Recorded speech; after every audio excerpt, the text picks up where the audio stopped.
Hamlin here from Blues Guitar Unleashed. Welcome and thanks for joining me. This is kind of another video, I'll say, in the How to Jam Alone series that I've kind of been working on here over the last few videos. But in particular, I wanted to talk about a question that I get a lot, which is, can I play this on an electric guitar? And as I've mentioned, we often say, I'm going to play acoustic guitar, I'm going to play acoustic blues, and what we really mean is I'm going to play solo, I'm going to play by myself. Solo doesn't necessarily mean like a guitar solo. Solo means by yourself in this usage, okay? So what I wanted to show you was quite simply that, yeah, not only can you, it sounds awesome. There's plenty of instances where I'll play just by myself on an electric guitar simply because I don't have an acoustic around. I just want to, for whatever reason. Maybe you don't have an acoustic guitar. Fine, you can play this on an electric, okay? So just like before, all the licks work the same. Or, like the G blues riff.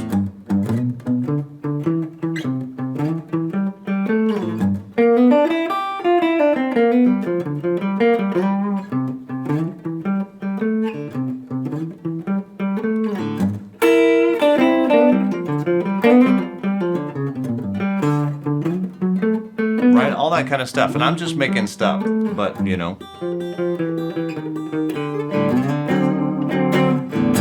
that'll work. If you do like a slow blues.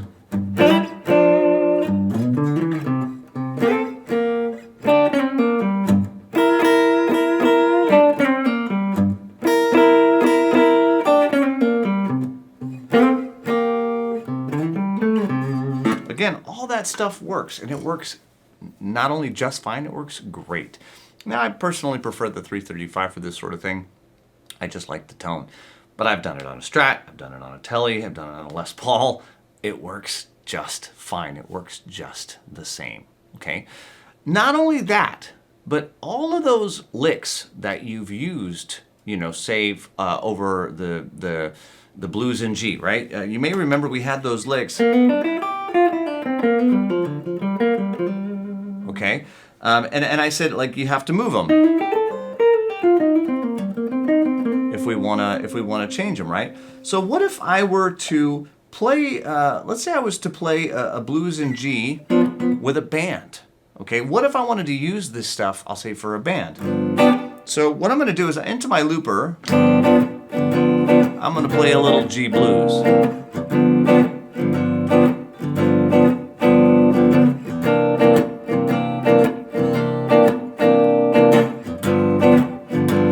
This is going to take the place of a backup band because I just didn't want to break out a jam track.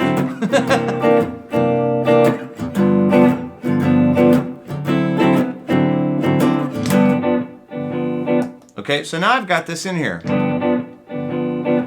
So as it comes around, I can play.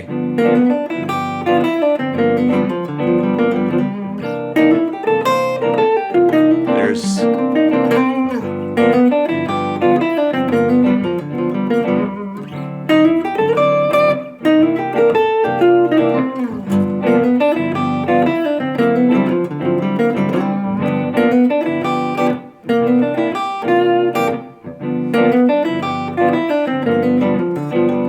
Or maybe just half of it.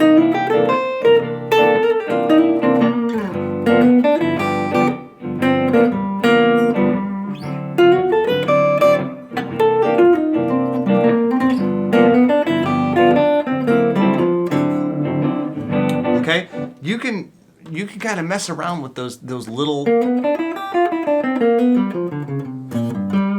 fragments. Remember we talked about how over that chord we're playing sort of a little bit of box 2, but we're adding in some of box 1. And then down below, we tend to just play box 1 on the lower 3 strings.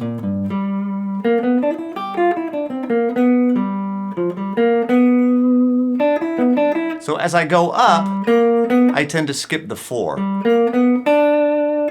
So when I go up, it's usually just the blues, the major blues sound, box 2. When I come down, I might add some of those minor notes. could even add in the major down there if you want. But just having that little pattern under your fingers can be such a help.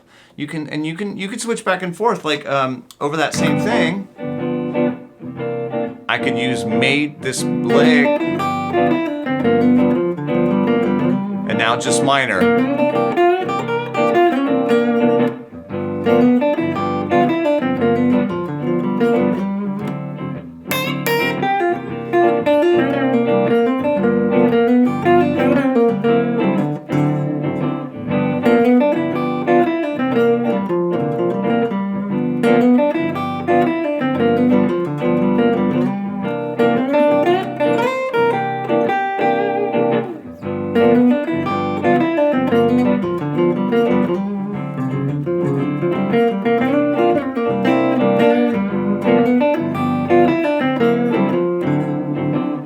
And you might have noticed that I modified it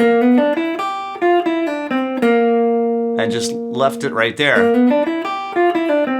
Instead of doing that, when it went up to the 5 chord, I modified it and just made that one note flat. And then it worked perfectly over the 5 chord. So that, because keep in mind that that one note was the only thing that married it to that G7 chord. So if I took that away, it worked great over the 5 or the 4, really whatever you want, okay? So this video is really just to give you some ideas like that, some ways that you can expand on the stuff that we talked about before.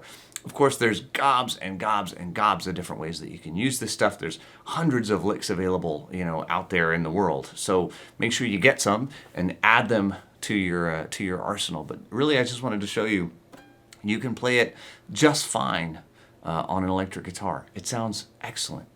It works great. And you can use this same stuff when you play with a band. Okay, so hope you dug the video. Hope you've kind of enjoyed this whole series. And, as always, if you did dig it and you want to share it with a friend, please feel free. And I look forward to seeing you in the next video. Take care. See you soon.